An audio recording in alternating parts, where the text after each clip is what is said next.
muling magtatapat ang Barangay Ginebra at ang Meralco Bolts. Pero bago yan, magkakaroon muna ng dalawang do or die games nitong Miyerkules, ang San Miguel Beermen versus Terra Firma Jeep at ang TNT Tropang Giga versus Rain or Shine Elasto Painters.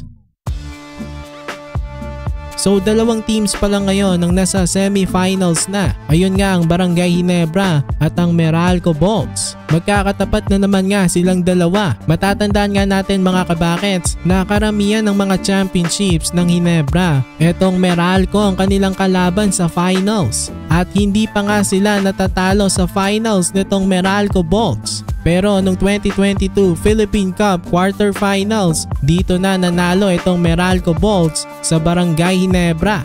Pero parang hindi pa nga sapat itong panalo na ito para sa Bolts dahil mas maraming beses na nga silang tinalo nitong Gene Kings. Kaya ngayong Philippine Cup may pagkakataon na naman itong Bolts na bawian pa itong Ginebra.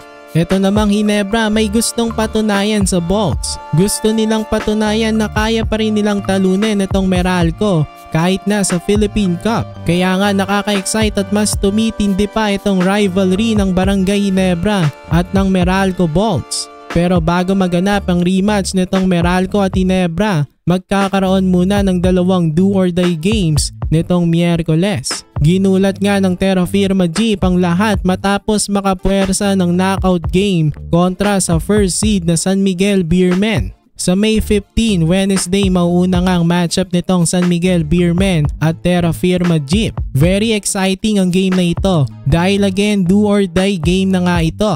Sa pagiging dominante nga ngayong conference nitong SMB, hindi nga siguro inaasahan ng karamihan na posibleng maaga pa lang ma-eliminate na sila. Hindi nga malabo na ma-upset ulit sila ng Terra Firma dahil this conference talagang magandang nilalaro nitong Jeep lalo na pagkalaban nitong San Miguel. Pero syempre nandyan pa rin naman ang pagiging veteran team ng SMB. I think sila pa rin naman ang inaasahan ng karamihan na makakaabante sa semifinals. Hindi pa rin kasi natin maikakaila na itong team na ito ay masyadong experienced na sa mga do or die games. Samantala ang TNT, Tropang Giga at ang Rain or Shine Elasto Painters magkakalaglagan na rin nga sa Miyerkules. Matindi nga rin ang magiging laban nito dahil kitang-kita naman sa first two games ng kanilang series. Match na match lang ang dalawa at mahirap ngang ma-predict kung sinong mananalo sa Game 3. So malalaman natin yan sa Miyerkules kung Terra Firma TNT ba sa semifinals o SMB versus Rain or Shine. So ayan lang naman ang ating video ngayon. Maraming salamat sa inyong panonood. Please subscribe to my channel for more PBA updates.